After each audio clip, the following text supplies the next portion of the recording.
Hola, mi nombre es Samuel Velasco y hoy les vengo a hablar sobre la historia del fútbol colombiano. Profe, antes de que te preguntes, tengo aquí unas hojas escritas por mí. Quiero que sepas que no es porque esté leyendo la exposición, es que simplemente acá tengo los resultados de los partidos de los que voy a hablar luego en la exposición. Así que, con esa pequeña introducción, empecemos. ¿Cómo vino el fútbol a Colombia?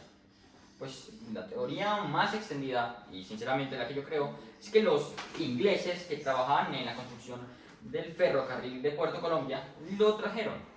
Se dice que el primer partido, no, de fútbol, fue un partido entre, sin contar recochas de los propios ingleses, fue un partido entre la colonia alemana y la colonia inglesa de Barranquilla. La primera liga, siguiendo la temática del Atlántico, fue la Liga del Atlántico, fundada en 1924. Fue hecha para darle competitividad a ese deporte llamado fútbol que iba creciendo entre las clases obreras, incluso se expandía sobre las clases altas de las ciudades del Atlántico. Y pronto se fue extendiendo a todas las partes de Colombia, incluso en las ciudades grandes como Medellín, Bogotá o Cali. Cuando murió Jorge Eliezer Gaitán, uno de los eventos más trágicos de la historia de Colombia, se formó un lío tremendo en Colombia y había un montón de inseguridad, principalmente política y social. Para calmar toda la situación que estaba pasando a Colombia y principalmente a la población, al gobierno no se le ocurrió mejor forma que de calmar a la población que entretenerlos con otras cosas. ¿Qué fue eso? La Di Mayor. La Di Mayor fue la división, es la división mayor de fútbol colombiano y ha existido desde 1948 y fue cuando se profesionalizó el fútbol. A la vez, el Estado fue metiéndole dinero a los clubes colombianos. Entre esos entre esos clubes se jugó la primera liga. Entre esos clubes son el Once Deportivo y el Deportes Caldas, dos clubes diferentes que luego se unieron para crear el actual y uno de los únicos junto a Nacional campeones de la Libertadores colombianos. Santa Fe, Millonarios, Deportivo Cali, América de Cali, Deportivo Independiente Medellín, o Medellín como se llama en esa época, la Universidad Nacional de Pereira, que tenía equipo de fútbol, Junior, o Atlético Junior, y Atlético Municipal de Medellín, que luego se transformó en el que conocemos todos como el mayor campeón y rey de copas de Colombia, Atlético Nacional.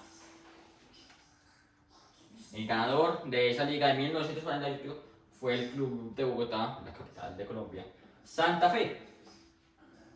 Pero no le fue tan bien los próximos años, ya que esa época fue llamada como El Dorado, que fue cuando el gobierno empezó a meterle dinero a los clubes para que compraran a los mejores jugadores del mundo y se formara básicamente una de las mejores ligas del mundo. Si llegaron a comprar a uno de los jugadores que está en debate a día de hoy si es de los mejores jugadores de la historia. Si es ni siquiera de los mejores jugadores de la historia, porque eso está claro, del mejor jugador de la historia, tanto que muchas personas lo comparan con jugadores como Pelé o Messi. Ese es, obviamente, Alfredo Di Stéfano, un jugador que obviamente, bueno, que muchos conocen como uno de los mejores jugadores de la historia, y que es uno redundante, pero era buenísimo, que jugó para Millonarios. Pero, ¿cuál era el problema? El problema era un problema que Gustavo Rojas Pinilla descubrió. El gobierno estaba gastando demasiado dinero en el fútbol y encima no traía ningún resultado bueno, más que controlar a la población, porque la selección Colombia estaba completamente baneada de la FIFA porque pues no les gustaba que un gobierno metiera dinero en los clubes de fútbol. Creían que la competencia debería ser entre los clubes y no entre los gobiernos. ¿Qué es lo que hizo Pinilla? Pinilla dijo, bueno, vamos a dejar de invertir en el fútbol por dos razones. Primero, y la menos importante, porque no estamos entrando a la FIFA, porque dudo que a Pinilla le importara el fútbol. Y segundo, porque se nos está yendo un montón de dinero gastando en el fútbol. Además, los clubes ya podrían ser perfectamente independientes. Entonces, le dijo a la FIFA, FIFA, ¿me apruebas esto? Y como no podía ser de otra forma, la FIFA aprobó en 1956. Para 1962, Colombia ya estaba participando en su primer campeonato mundial, luego de una llave en la clasificatoria mundial con Perú. Un partido que quedó 1-0 en Bogotá y 1-1 en Lima, algo que le sirvió completamente a la selección Colombia. Primer partido del mundial para Colombia, un partido Uruguay-Colombia, que quedó 2-1 para los charrúas. Luego quedó uno de los partidos más épicos y memorables de la historia del fútbol colombiano, un 4-4 entre la Unión Soviética y Colombia. ¿Por qué este partido es tan recordado? Porque Colombia, una selección que no había tenido ninguna reputación internacional hasta antes de este mundial, empataba con unas selecciones candidatas y con jugadores de la talla de Lev Yashin, balón de oro y único balón de oro portero del mundo. Este partido también tiene otra peculiaridad, que fue que en este partido se marcó el único, hasta el momento, gol olímpico en una Copa Mundial. Por último, tristemente, Colombia cayó 5-0, una rotunda goleada contra Yugoslavia, y nos dejó completamente eliminados del Mundial. Pero fuera de esa triste eliminación del Mundial, había otro problema enorme. La Asociación de Fútbol Colombiano, que había nacido con la Primera Liga del Atlántico, se estaba medio peleando con la DIMAYOR. No sé si se les fue cuál de la DIMAYOR. ¿Por qué? Porque se estaban peleando por quién iba a tener el control de la selección colombiana. Esa pelea ocurrió desde la época del Dorado. Pero, pues ahí vino nuestra amiga Federación Internacional de Fútbol Asociación, asociativo,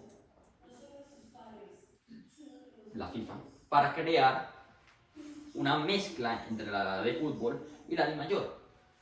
La Federación Colombiana de Fútbol, que sigue siendo el mayor organismo que regula el fútbol en nuestro país, sin contar la Primera Liga, que sigue siendo dominada por la DIMAYOR, pero igual sigue siendo, la DIMAYOR sigue siendo una división de la Federación Colombiana de Fútbol. Ese mismo año, en el 75, Colombia participa en su primera Copa América, algo que no salió muy bien solamente porque tuvimos 5 derrotas, una victoria, que encima fue contra Bolivia, así que no tenemos mucho que presumir, y un empate contra Ecuador. Pero tristemente, que llega uno de los momentos con los que más se mancha la historia del fútbol colombiano, y que tristemente a día de hoy sigue siendo la Asociación Fútbol Colombiano, y narcotráfico sigue siendo gigante en gran parte del mundo. Todo esto empieza cuando Eduardo Dávila Armenta, uno de los pioneros en llevar mercancías ilegales al extranjero, compra el Unión Magdalena, que acababa de ganar la Liga Colombiana ese año. A partir de ahora, un montón de personas que no han hecho más que hacer fechorías y cosas completamente ilegales en nuestro país, y que han dañado y ensuciado completamente la reputación de un país tan bello como Colombia, compraron un montón de clubes. Después se le subieron los hermanos Orejuela, que intentaron comprar su club de los amores, el Deportivo de Cali, pero como no lo lograron, compraron el América de Cali. Pues al América le fue bien porque en el año en el que nos intentaron comprar los Orejuelas, el Deportivo Cali había ganado la Copa, había ganado el trofeo colombiano, y no lo volvieron a ganar porque en América se divirtió ganando 5 torneos del fútbol colombiano seguidos y llegando a 3 finales de la Copa Libertadores, de las cuales no ganaron ninguna, y pronto lo vamos a ver. Luego, un personaje que no necesita presentación, Pablo Escobar, invirtió muchísimo dinero en el Atlético Nacional, una de las cosas que más han dañado la historia de un equipo tan bueno y el mejor equipo de Colombia, que es Nacional, que aunque sea duro admitirlo, fue el que nos llevó a fue el preludio a conquistar grandes éxitos. Y por último, también del cartel de Medellín, Gonzalo Rodríguez Gacha, que invirtió en Millonarios. Básicamente todos los grupos, todos los equipos en Colombia tenían algún tipo de relación con las mafias o los carteles, pero principalmente esos fueron los más notorios. Rodrigo Lara empieza a denunciar la involucración de los carteles en el fútbol colombiano en el 83. Poco después fue asesinado por una persona asociada con el cartel de Medellín. Aunque esto sea completamente triste, llevó a no el asesinato, aunque todo en general de los carteles es completamente triste, llevó a las grandes épocas del fútbol colombiano. Deportivo Cali, aunque en ese justo momento todavía no tenía relación con ninguna de las mafias, llegó a la final de la Libertadores, fue el primer finalista de Libertadores colombiano, el mayor torneo y con mayor prestigio en toda América, América del Sur, porque se puede batir con la Copa de Oro. Llegó a la final, que perdió 4-0 contra el todopoderoso Boca Juniors. Durante esa época se presumía que el Mundial de 1986 podría ser en Colombia. Incluso se llegó a asignar a Colombia como organizadora del Mundial. ¿Qué es lo que pasó? Que los colombianos no le pusimos muchas ganas y se terminó yendo a México 86, donde pudimos ver partidos tan épicos como ese Argentina-Inglaterra, con una tensión internacional tan grande por la guerra de las Malvinas, donde Maradona hizo un espectáculo tremendo. En 1985, no estaba viendo tampoco esto que se me había olvidado, que estaba viendo.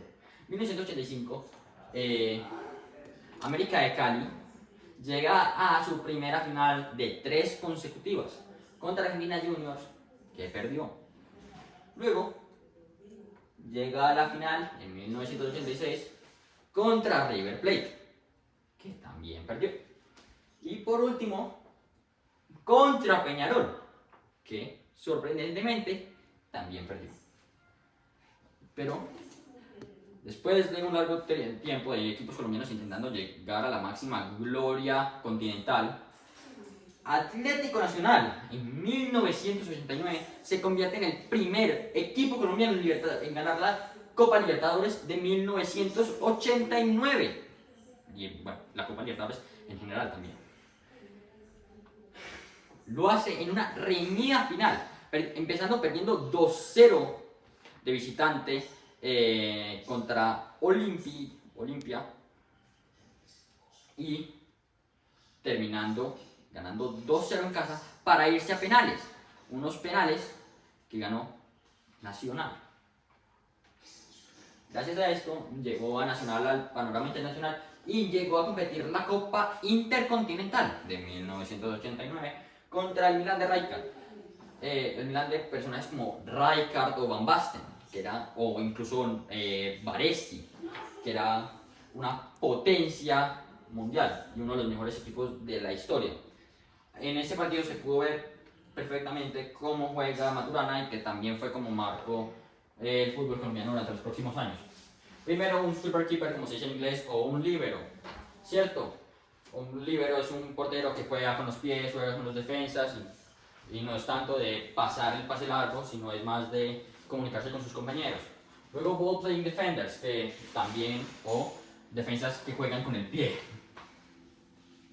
que básicamente son defensas que mantienen la posición y como el superkeeper les gusta jugar con los pies, les gusta pasarla, y los fullbacks o laterales, Ellos llegaban a ser carrileros porque no subían tanto. Principalmente el esquema de la el costo de la defensa era detener a los oponentes y de acá los pasaban al deep lane playmaker, que en la mayoría de casos con Maturana fue Leonel Álvarez, que hacía un rápido pase a algunos de estos tres jugadores: el advanced playmaker, el wild playmaker o el wild playmaker. ¿Qué son esos? Son jugadores cuyo objetivo era jugar en el medio campo, a veces pasarse a la defensa, normalmente hacer un centro y que los delanteros tiraran, ¿cierto? Entonces, ¿cómo era? Normalmente la mayoría de las jugadas, la mayoría de goles nacionales era acá, esto se mantenía jugando un montón de tiempo, pasan acá, un contraataque rápido acá y gol. Le sirvió muchísimo a Maturana, porque no solamente llegó a ganar la Copa Libertadores con Nacional, sino que llegó a la primera clasificación, a la segunda, perdón, clasificación mundial para Colombia, en el Mundial de 1990, con jugadores tan icónicos como René Higuita, el pibe Valderrama o Álvarez. Para esto tuvimos que ir en un repechaje contra Israel. El repechaje contra Israel quedó 1-0 acá en el Estadio Metropolitano y 0-0 allá en Israel. Y clasificamos al Mundial. El primer partido fue contra los Emiratos Árabes Unidos, un equipo no precisamente bueno, contra el que ganamos 2-0. Luego, la selección Colombia se volvía a enfrentar otra vez a Yugoslavia, que, como en 1972, perdimos 2-0. 1-0, perdón. Y por último, en otro de los partidos más icónicos de la historia de Colombia, el partido Alemania-Colombia, que iba 0-0 hasta el minuto 88, donde el Lidboak marcó un golazo para Alemania. Y cuando se creía que Colombia ya no tenía más esperanzas y que estaba completamente eliminada para el Mundial, llegó Freddy Rincón en lo que se dice la última jugada del partido, el último suspiro del partido, y marcó un gol que fue la única no victoria para los alemanes en el torneo de 1990, porque terminaron ganando la Copa. Y clasificamos para el Mundial, para los octavos de final. Nos tocó enfrentarnos a Camerún. El partido iba en un tranquilo 1-1, pero hasta que llegó un error de René Higuita, que perdió la pelota contra el potente camerunés Roger Milla, uno de los mejores jugadores africanos de la historia, y terminó en gol que eliminó a Colombia. También se puede ver que el Real Valladolid compró un montón de jugadores colombianos. ¿Esto qué tiene que ver con la exposición? Absolutamente nada, pero como yo soy hincha del Real Valladolid me daba ilusión ponerlo. Luego vino en el Mundial en la clasificación al Mundial del 94, uno de los partidos más recordados de la historia de Colombia, y que tristemente pronto como pronto vamos a ver, nos va a perjudicar mucho. Este partido quedó 5-0 en Buenos Aires, donde la selección argentina, que supuestamente era una de las mejores de América y del mundo, quedó completamente apabullada contra la selección de Colombia, que para el siguiente mundial venía como la mayor candidata, hasta tal punto que el reconocido jugador brasileño Pelé dijo en su predicción de lo que iba a pasar en el mundial que la selección colombiana iba a quedar campeona. Más o menos, porque el primer partido fue contra Rumania, que era básicamente Hagi y otros, George Hagi, el famoso jugador rumano, y otros 4 palos y otros 10 palos de escoba. ¿Cómo quedó el partido? 3 para Rumania, 1 para Colombia. Luego contra la local, Estados Unidos. Este partido no era tan difícil de ganar. Iba 1-1, que era un mal resultado para la selección colombiana. Un gol de Andrés Escobar, autogol de Andrés Escobar, dio en 2-1. Después de esto sucedió otro de los sucesos más trágicos de la historia del fútbol colombiano, que fue que, como muchas personas tenían las apuestas puestas en Colombia para que ganara el mundial, muchos le atribuyeron la eliminación Escobar después fue encontrado asesinado por personas que no estaban completamente contentas por su participación en el mundial.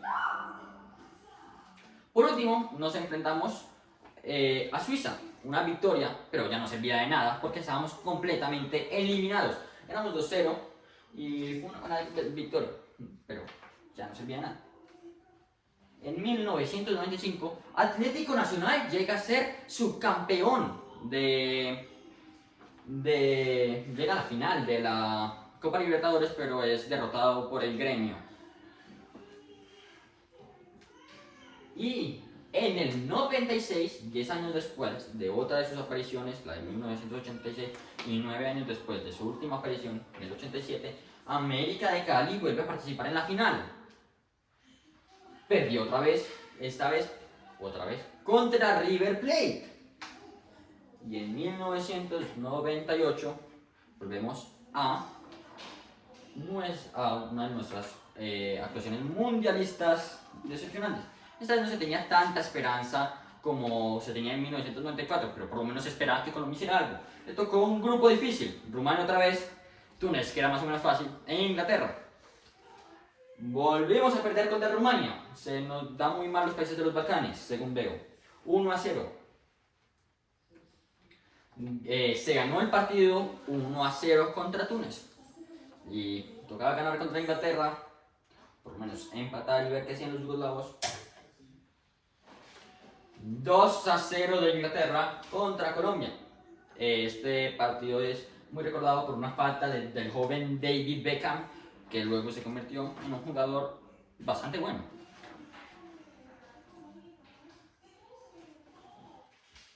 Como decía antes, la victoria contra Argentina no nos sirvió de mucho, porque no nos iba a servir de mucho para después. ¿Por qué? Porque a partir de ahí los argentinos nos empezaron a coger un resentimiento.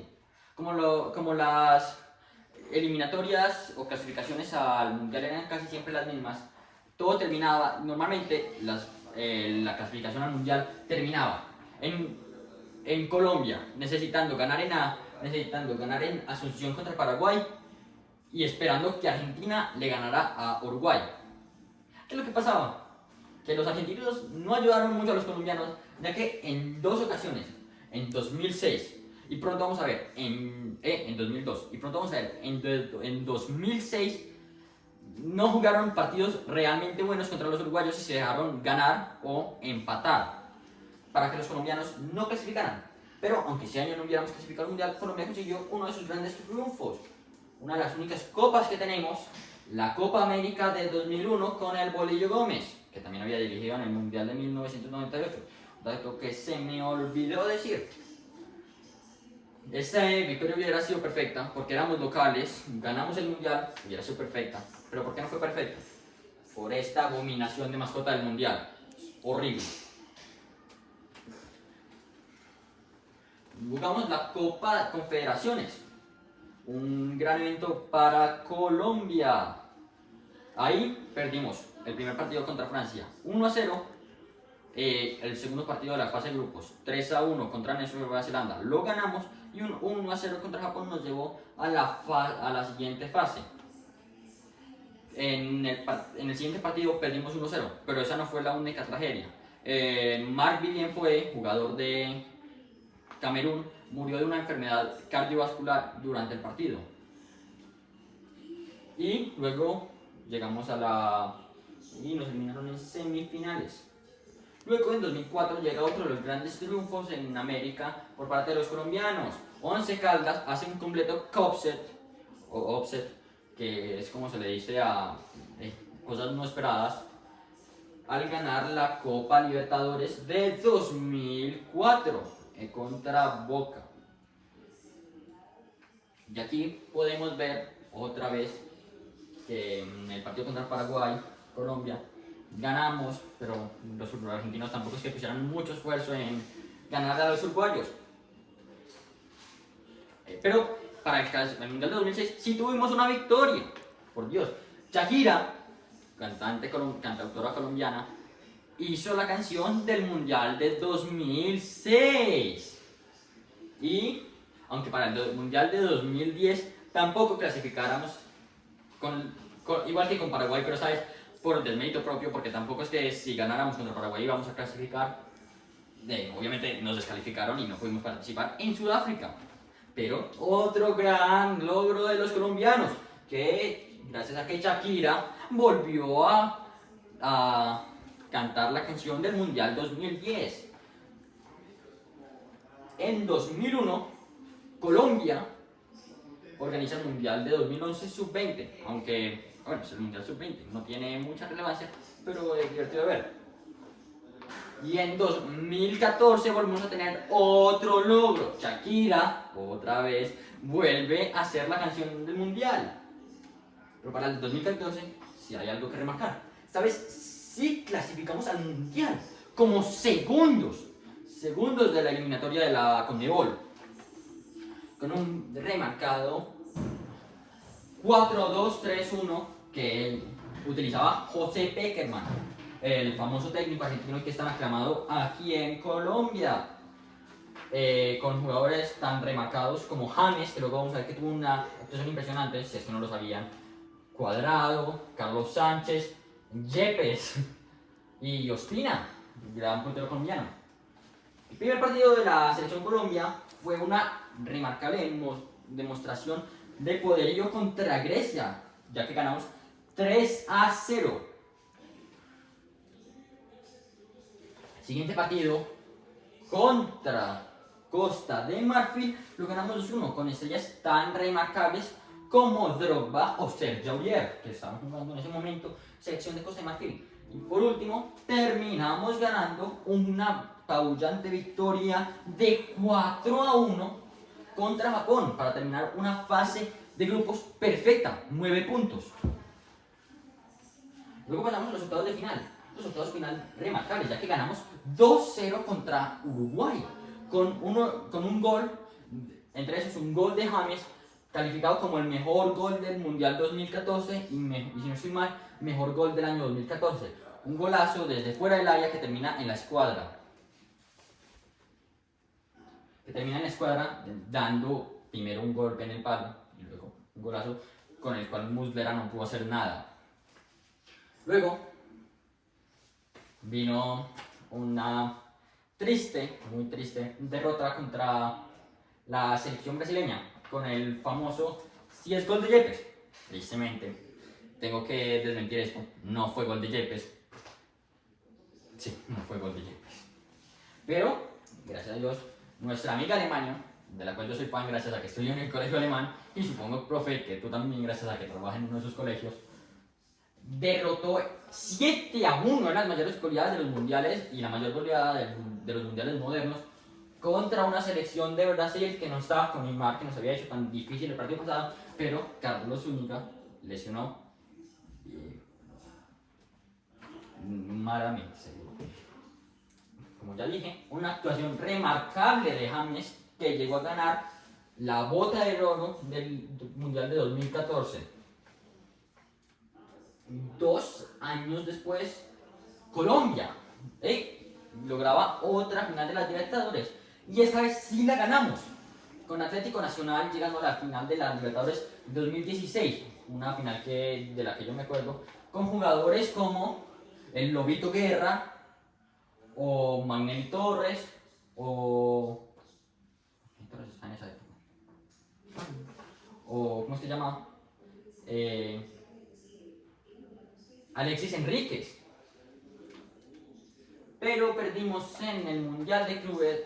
Por cierto, con una de las victorias más divertidas, uno de los partidos más divertidos y con más euforia de todo el Mundial. De una Copa América, un Nacional, Rosario Central, que fue uno de los partidos más reñidos, que terminó ganando Nacional para clasificar a semifinales en el minuto 90+3. Con Nacional hubiera sido campeón de la Libertadores y de la Sudamericana si no hubiera pasado el trágico accidente en Chapecoense, con el cual se le dio el triunfo al club brasileño.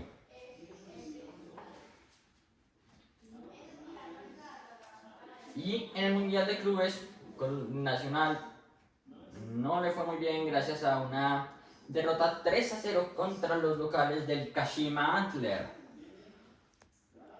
Pero eso no importa, porque 2 años después clasificaríamos a otra Copa Mundial, la de 2018, la más reciente, con jugadores de la talla como James Rodríguez otra vez, Santiago Arias, Muriel, Ospina, esta vez sí Falcao, porque en la Copa anterior estaba lesionado, y jugadores promesas como por ejemplo Davinson Sánchez.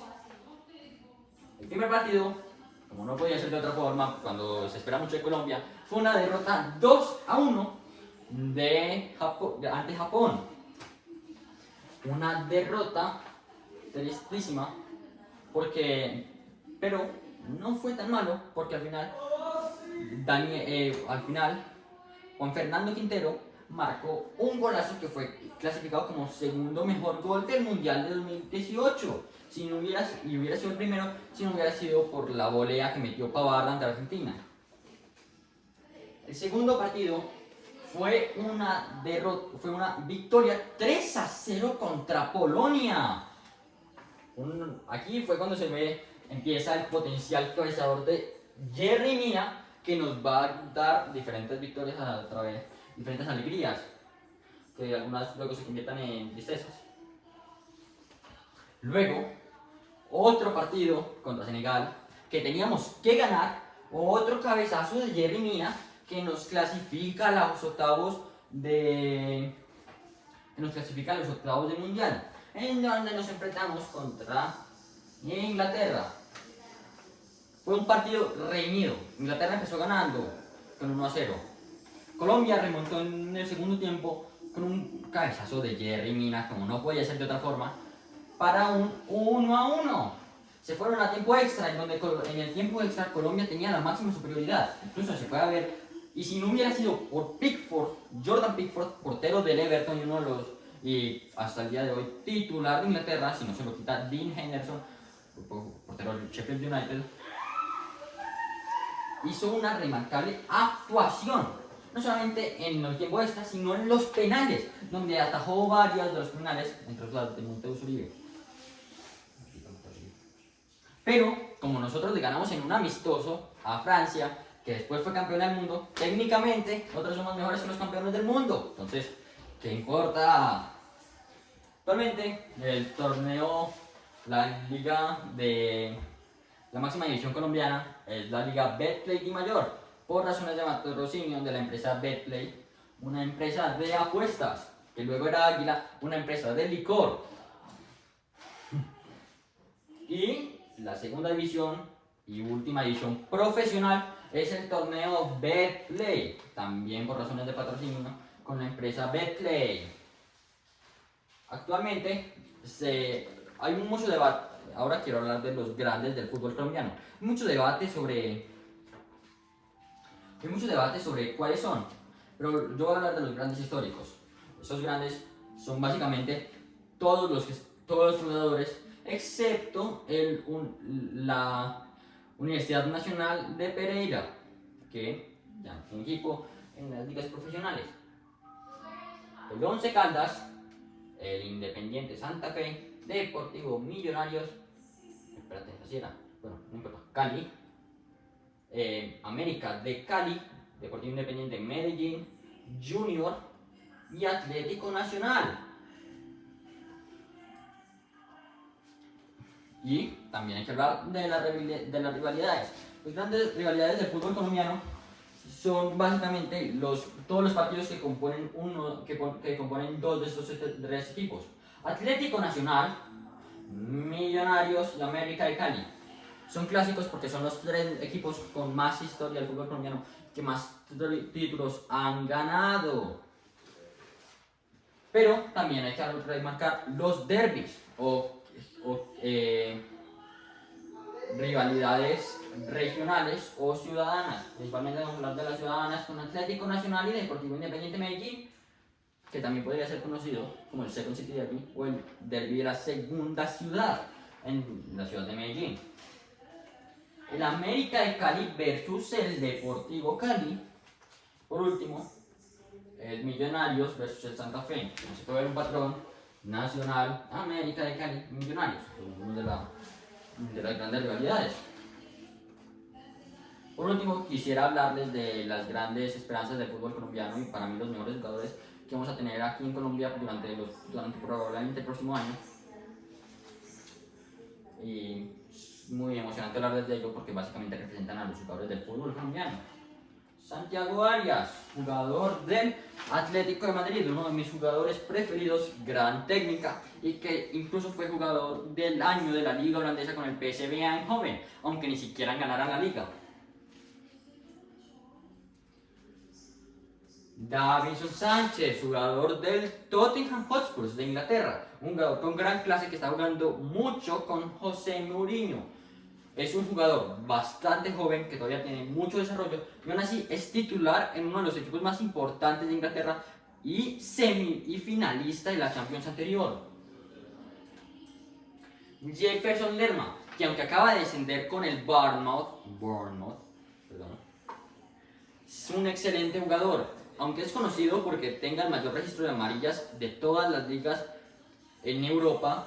Eso no quita que tenga una técnica increíble y que es uno de los mejores jugadores del Bournemouth.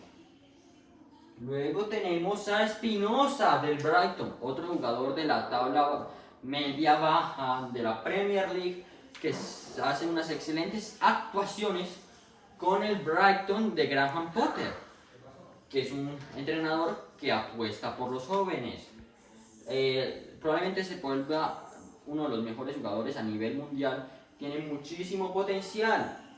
Seguimos con Duván Zapata, que justo acaba de llegar a semifinales de la Champions League con el Atalanta, un equipo que ha dado, cuartos de final de la Champions League, un equipo que ha dado la sorpresa y básicamente con jugadores de la talla de Slavic o de Palomino.